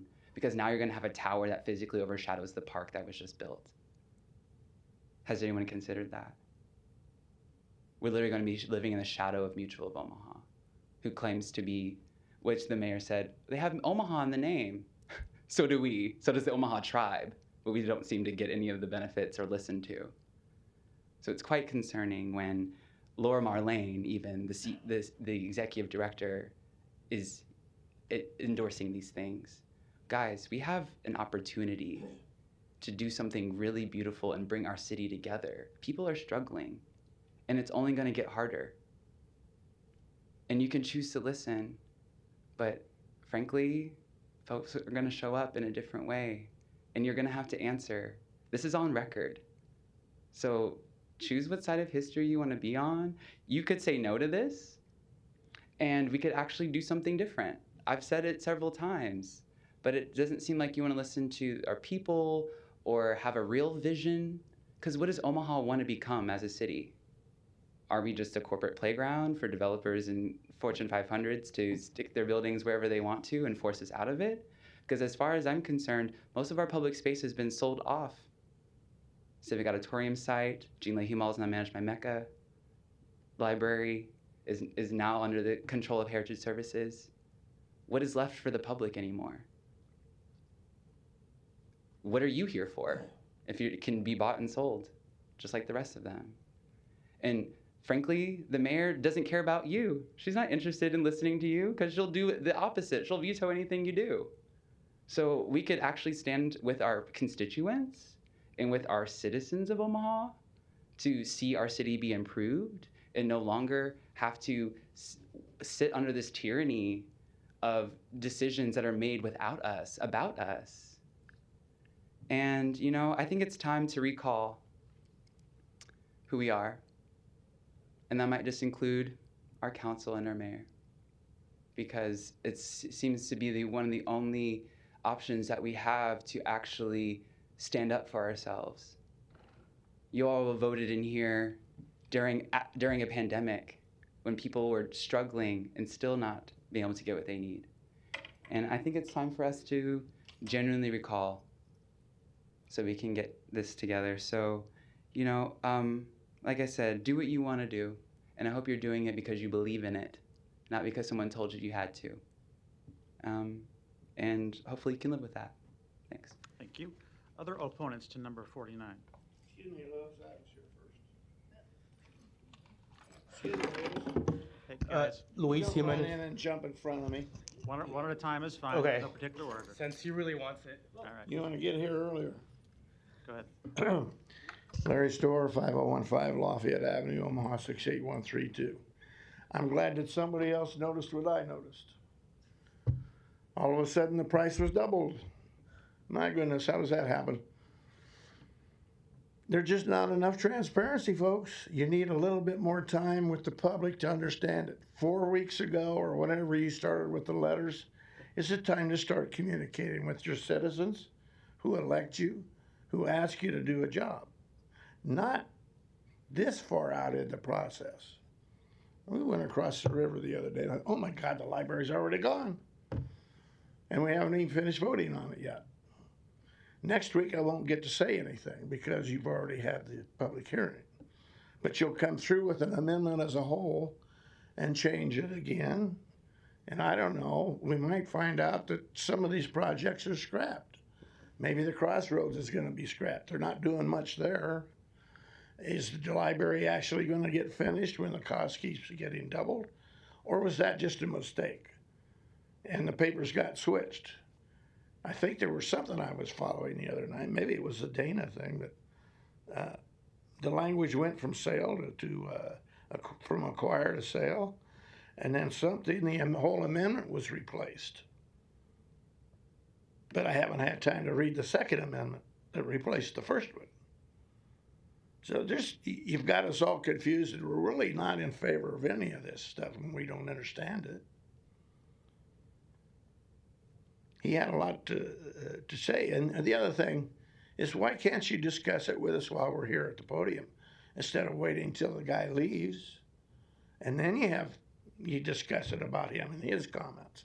You've done that to me many times. I'm not afraid of you. I won't bite either. It would be nice to have a two-way conversation so I can understand why you disagree with me, because you obviously don't understand why I disagree with you. But your rules somehow say you can't do that. I don't know why that is, because under the Open Meetings Act, the citizens get to participate. Larry, And we're the here to First make the Amendment, rules. We're here to First support the Amendment library, also, so Mr. keep your Festerson. comments Thank to you. number 49. All right, Thank you. thank you. Luis. You didn't call him out of order. I think he went over time. Luis Jimenez, 2709 Dewey Avenue. I oppose this because it's inflammatory. They're inflating the price. Over the course of a few years, I've seen how developers do this. They come in and work with public bodies, and then after a while they inflate the prices, especially if it gets bogged down, which the developer should understand. This is a public project, or they're working with a public entity, so there's a lot more people involved than a private development. And so I'm opposed to the $400,000 inflation. You might, put this on a layover, and they'll come back and say, well, there's another 100,000 because you waited to spend the money. That's what happens. It's punitive, even though they're dealing with a public setup. I would recommend that you not spend public funds on this. Have the developer spend the $400,000 on this for the demolition, and then they can recoup it when they're spending the last of their capital stack. They can do like some more fundraising towards the end. It's a very small amount, $400,000, compared to the overall project. Thank you. Thank you. Other opponents to number 49?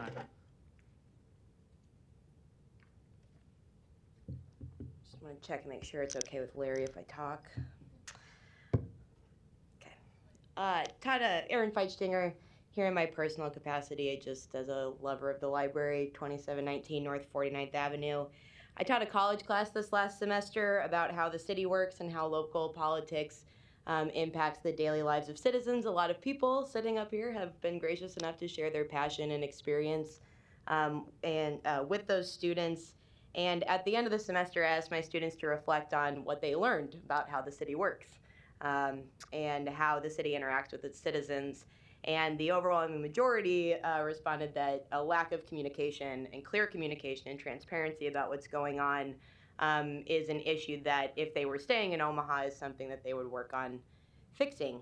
So to that end, I'd like, as a citizen, to just have a very clear explanation as to why this all needs to happen so quickly. I've sat in pre-council meetings and council meetings, and I'm not sure that I fully understand why the rush to do things. It seems like that's the reason for these costs to be rising over and over again. Could be wrong. I'm sure Jacqueline will do a wonderful job of explaining this.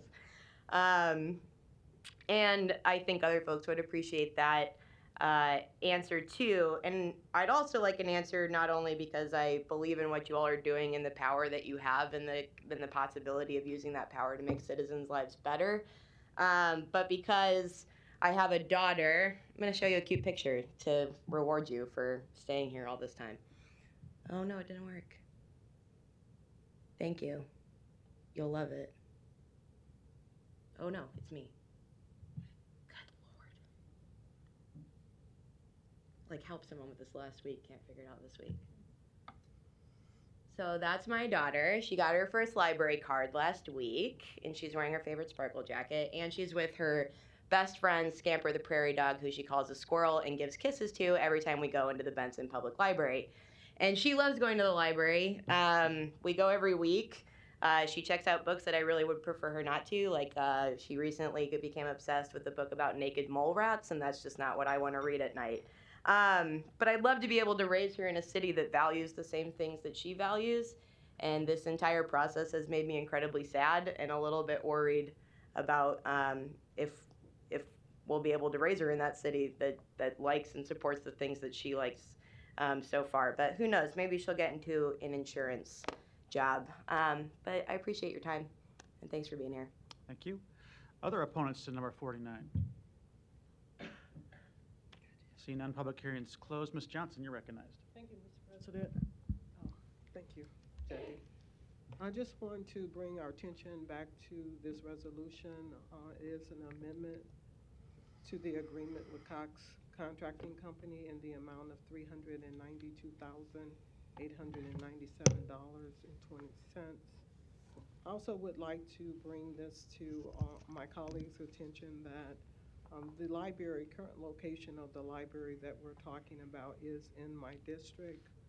And so I would like to reiterate the question that we had during the city briefing this morning, city council briefing, whereby the question that I presented to you, Jackie, was why would we as a city put ourselves in a position where we did not know the design of the builder or the owner prior to submitting the original bid for demolition, thereby eliminating the need for this change order as a whole? Sure. Can I give some context to that question? I know that we were there this morning, but I don't know that everybody else was there.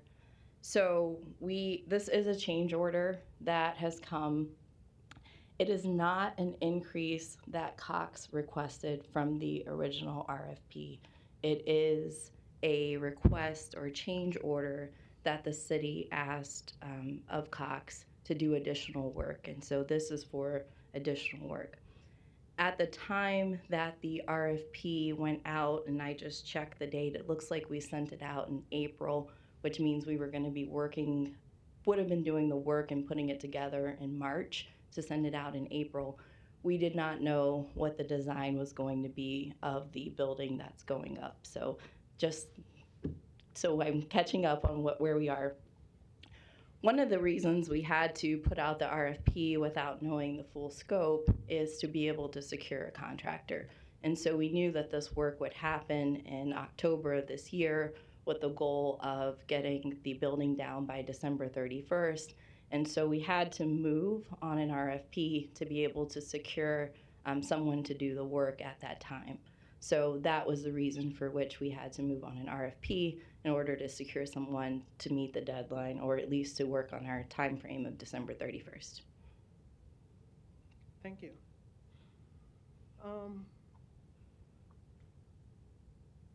Again, I'm a little bit concerned that there might be, although you provided all of that information, and I understand the why, but I'm a little bit concerned about there might be an unfair advantage to the other bidders because all these things were not known from the front end, and therefore our responsibility as leaders and the responsibility as far as ensuring that money is spent in a good, responsible way, I feel some concern about that in terms of us moving the needle rather quickly. It also, that's my number one concern. My number two concern is the transparency, the level of transparency of all of these moves that we've had since the onset of the decision to tear down the library. A lot of discussion in District 2 has gone on regarding transparency, regarding the move of the library and considerations as to where individuals that were used to coming to this location for services have had to change and all of that. So there's been, and then there's this longevity of the library being downtown as a whole. And it's caused a lot of angst in the community as we move forward to a greater picture, such as Mutual of Omaha and the beautiful skyscraper that we expect to see at the end of the day. So that's my second reason for my concerns. Then I really don't agree with this amendment that we are going to take funds from the library to take care of this additional expense. That will cause a stressful situation on the library. I'm concerned about it, you know, what the outcome of what that might look to in terms of their budget. That hasn't been fully talked about or vetted out. So I would move that I would stand in support of constituents such as Ricky Fulton, Cheryl Weston, Dewan Haynes. I move that we not approve this. Is there a motion on the floor, or am There is I a motion. able to respond to the question? There is a motion on the floor. Okay. Ms. Johnson, would you, it's your floor if you want her to respond or not. Yes, I would love for you to respond. Okay, so I wrote down a couple of points that I think that you wanted answers to. One was, was this fair to other bidders? And so just wanted to be clear that we did receive other bids as it relates to the RFP. Some of them were priced higher, but none of those bids and those prices included this additional work. And so even if we had gone with one of those bidders who had bid more, we would still be back before you asking for an amendment to the contract for this additional work. And so we went with the lowest bidder who was going to do the work at that time that they knew what the scope was. The other thing I just want to be clear on is when we were looking at, and the majority of this work is the removal of the piles. And so we did reach out to several companies to get quotes and estimates. And so what's before you is actually the lowest estimate that we received for the additional work. And so there was fairness, I believe, in the entire process, and that we did get several quotes to make sure that we were going with something that was competitive and making sure we were being very responsible with that particular bid. And so I think with all of those costs, we were, the other, I guess, amendment is to the retaining wall, and that we did allow Cox to bid that. But if you look at what the cost of the retaining wall is and what his original bid was, we're still below most of the other bids that came in. And then were you going Oh. to address the library? I'm just asking. Yes. So I saw, so one of the things was the amendment with the funds coming, where the funds are coming from.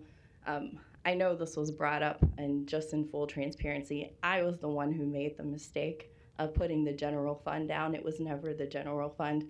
I typed, when I was preparing the document, I didn't catch it, so that's on me. I'll take that. I don't believe, and Steve Curtis could speak more to this, that this is impacting the library's budget. If you look at our capital improvement plan, I was looked at it earlier today. The library's capital improvements that they have, or that we've been working for, are documented in our capital improvement plan. And this additional expense is not taking away anything from what's already allocated for them in that plan. The other thing I think you spoke about was the level of transparency. I can't speak for this entire process, but I know that the library's website, they have continued to update people about what's going on with the move. I know that the mayor's office recently put out a press release to the press letting everyone know what the timelines were going to be for the move and what we were going to be doing. So since I've been here, or at least what I've understood, is that there have been channels for people to receive that information or find it if they were looking for it. Thank you, and I appreciate you offering all of that information. But again, this is something that is happening directly in District 2. And as the representative, I have to look at and listen to those representatives in the district that are speaking out loudly about the transparency, about all of the movement surrounding the library closing. And so I have to stand with those constituents to reject this resolution. So I would have to support that. Understood. Thank you. Thank you. Thank you. There is a motion to deny on the floor, which will die without a second if that does not happen here shortly. Mr. Harding, you're recognized. Just going to ask that, before I make my comments, I mean, can we allow for the time to see if there's a second? Is there a second to that motion? Seeing none, that motion has now died. Mr. Harding, the floor is yours. Thank you. I'll start out then by making a motion to approve. And then I'll, Jackie, if you wouldn't mind, I think some points are important to reiterate. And as we discussed this morning, and I think you taking a step back, or at least to give a little background on it, is helpful to know, is that, again, when the RFP was issued, the design was not completed, which includes a parking garage underneath it that the city's going to own. So we're going to be it's a partnership. But the RFP that went out for all the bidders that responded did not include this work that's included in the change order that the city has requested, correct? That's correct. And if you want me to elaborate, I can. Please. Sure.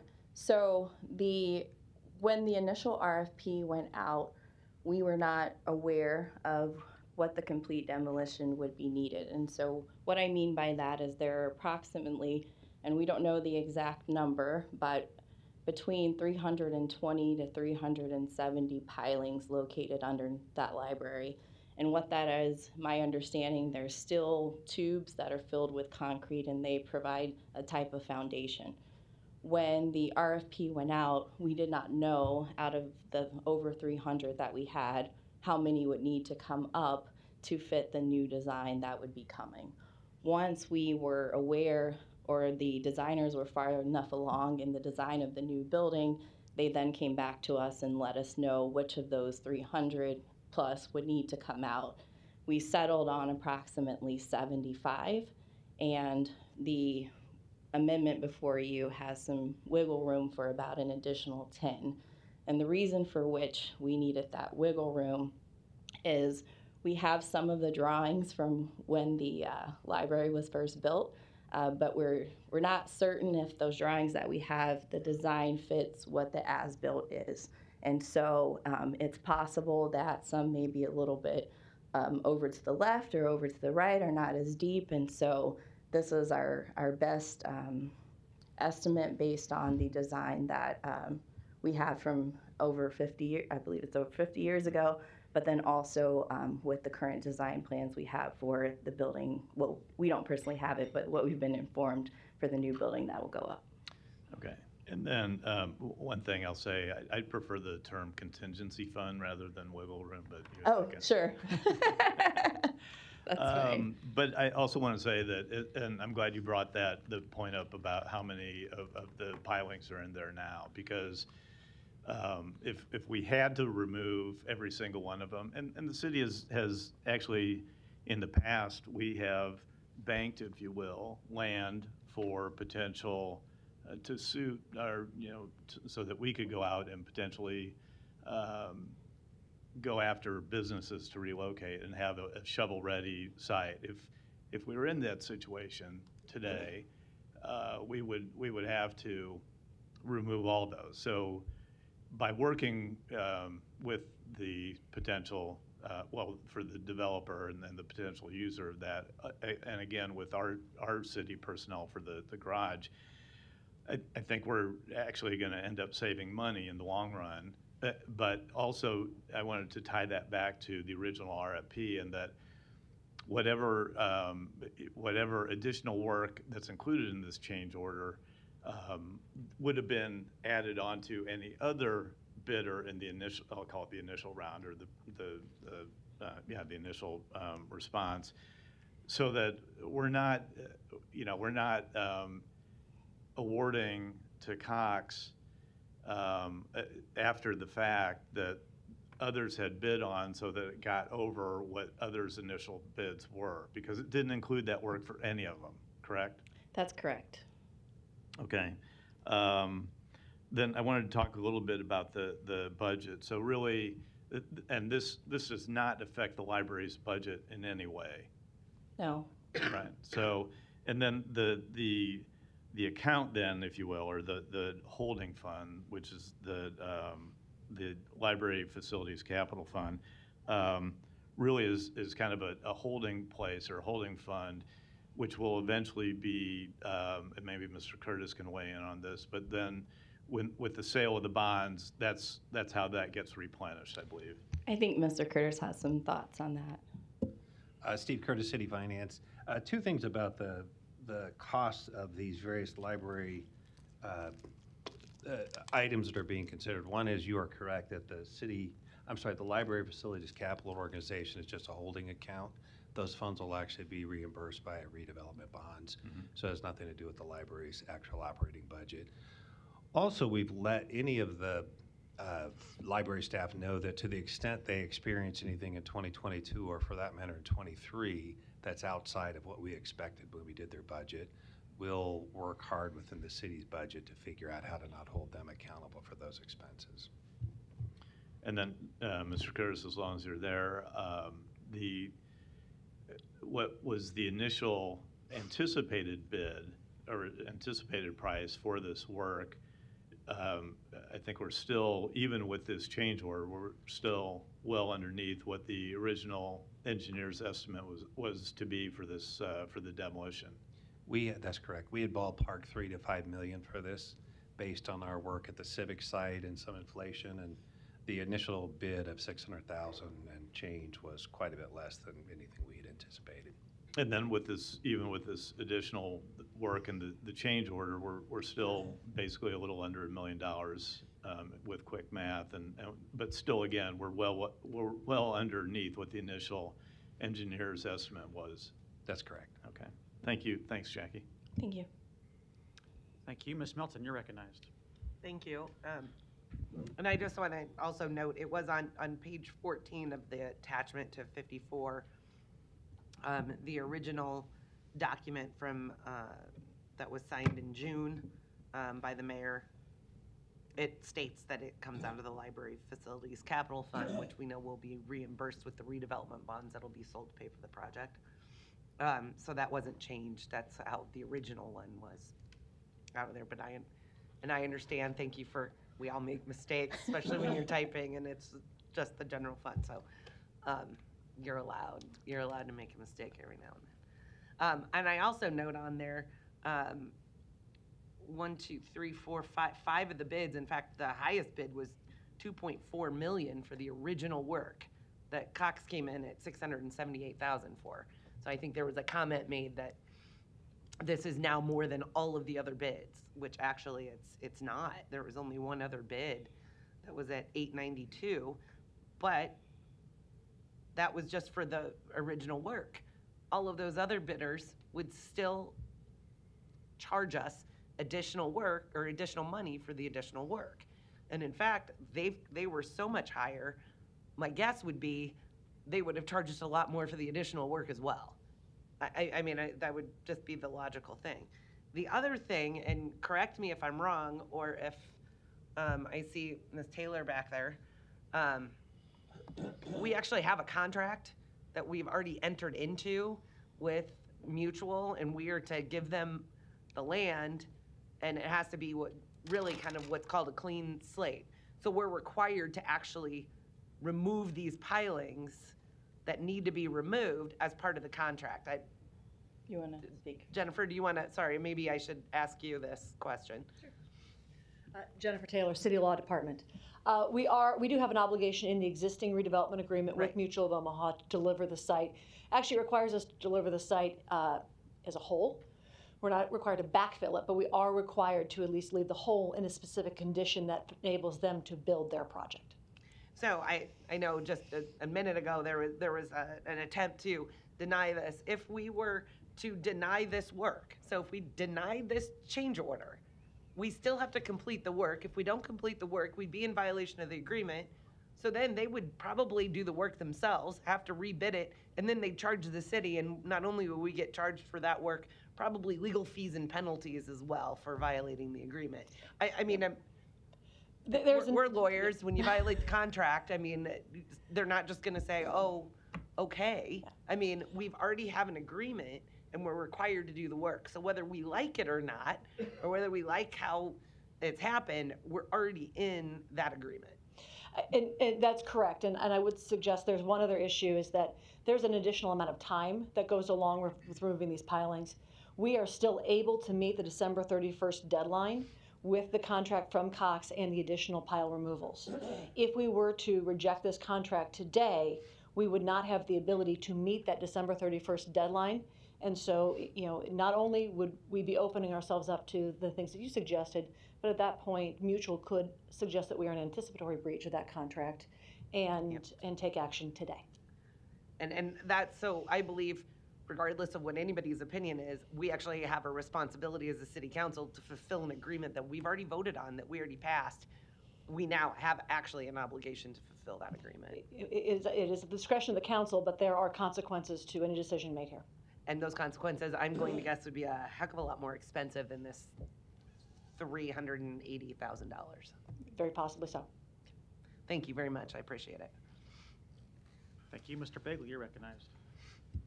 Thanks, Mr. President. I had a question for Mr. Curtis, please. Steve Curtis, City Finance. Steve, you had mentioned, I just want to be clear on this, if you could clear the air.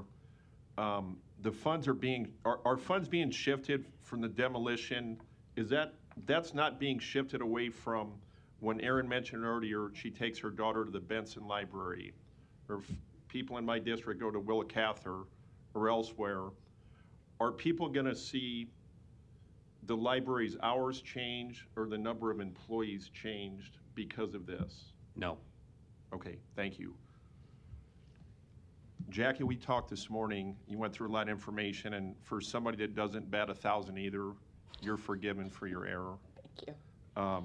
You mentioned there's 320 to 370 of these pilings, and this additional budgeted amount is accounting for what we didn't know with, I think you said there were two different sets of plans from, was it 1975 when the library was built? Yes. So I spoke to Mr. Stubbe about this, and my understanding is we don't know if as-built were required to be submitted for pilings in 1975. What we do know is we have a set of plans that indicate where the pilings should be and where we believe that they are. And so if everything was built to design, and likely it was, then 75 would be the number. If my understanding, and I'm not in construction, but if someone gets out there and they hit something and they're not able to put that piling there, or if there is a shift, then the pilings could have been shifted a bit one way or the other. But as far as our understanding, based on the designs that we have, it's approximately 75. And you asked a question earlier. I know you didn't ask it right now, but I got your answer. If we don't end up it is a time and material contract. So if we don't end up having to pull the full 85, we would not be expensed for those additional 10.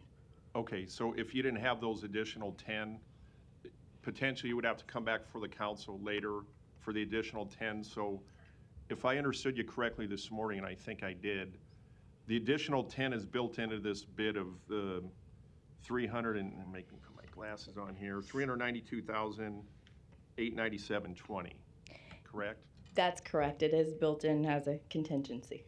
Okay. Okay, thank you. Yes. Mr. Rowe, you're recognized. Thank you, Mr. President. I just wanted to, we're throwing around a lot of numbers, and I actually have the paperwork from May when the bids were tabulated. We had a lump sum bid, or an estimate, an engineer's estimate of $1.25 million to complete the demolition work. And when you add the original contract from Cox and add the change orders, we're at 1.107. So about $143,000 under the estimated cost is what we're going to pay. So I just want to get that out there. We're under what we expected. I was surprised back in May when that low number came, and I questioned it then. They're going to deconstruct the building rather than just bring a wrecking ball, I understand. And so that made some sense. And now with the explanation from the office as to the reason for the change order, I'm satisfied that we have the right number and that we're within our expectation. Thank you. Mr. Palermo. Thank you, Mr. President. I've listened to my colleagues. They've stole everything I was going to say, which is good for all of us time-wise. But make no mistake, the aggressive timeline that has surrounded this entire project has led to a lot of things, but not what we have in front of us today, I believe. We have a future home to the downtown library that now has a temporary location to that future home of the library, and there's been a lot of extra costs associated because of an aggressive timeline. But what we have in front of us today, for the first time, I will say, is not because of that. Because regardless, as we've heard from the different bids we have, it's still within the engineering bid specification of where we need to be. It's not coming from the library fund, thank God. But ultimately what we have, in its simplest form, is a redevelopment agreement that we've already heard from law between the City of Omaha and the Mutual of Omaha that we have to have this site ready. And we get to this point and we talk about this site, it's not forgetting of what's happened before us with the library move. But as we continue to look forward, we have to think of the other moving parts that are so critical and valuable to the city right now, like moving forward with the streetcar, because we know these two projects go hand in hand. So it is unfortunate that the city discovered these added an additional cost, but they're not because of this aggressive timeline.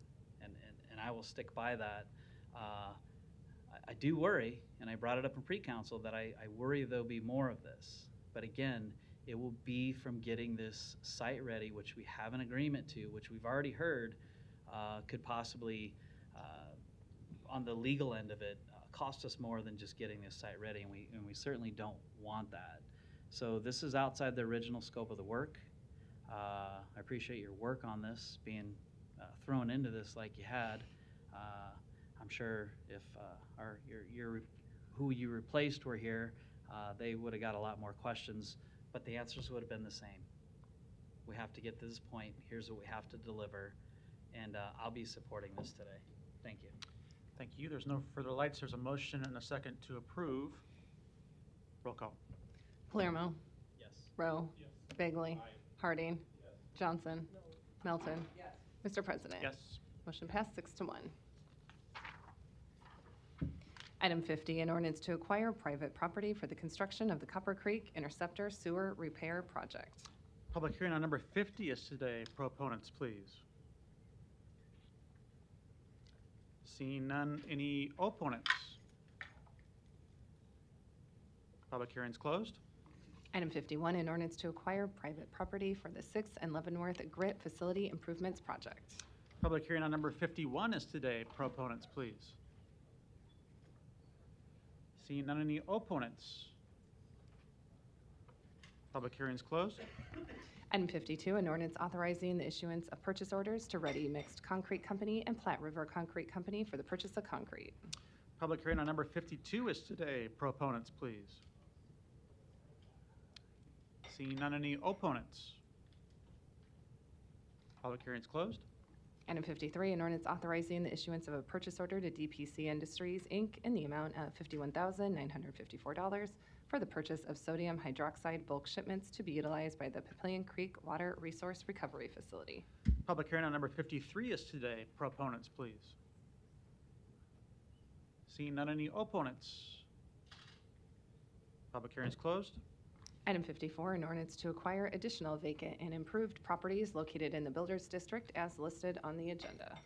Public hearing on number 54 is today. Proponents, please. Seeing none, any opponents? Public hearing is closed.